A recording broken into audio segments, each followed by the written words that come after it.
The next step is to solve these 4 headlights.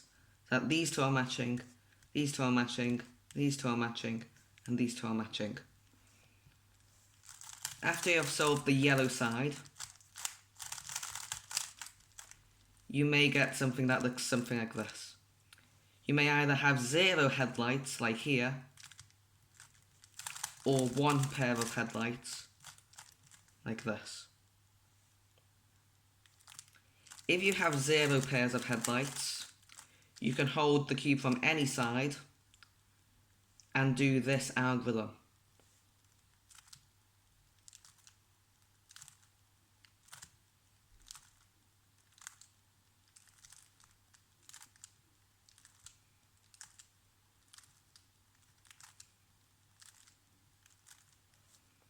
And then you will end up with 1 pair of headlights.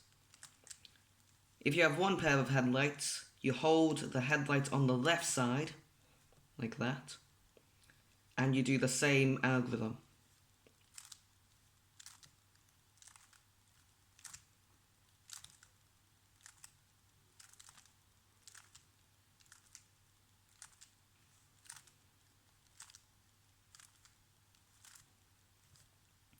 Then you should have 4 headlights.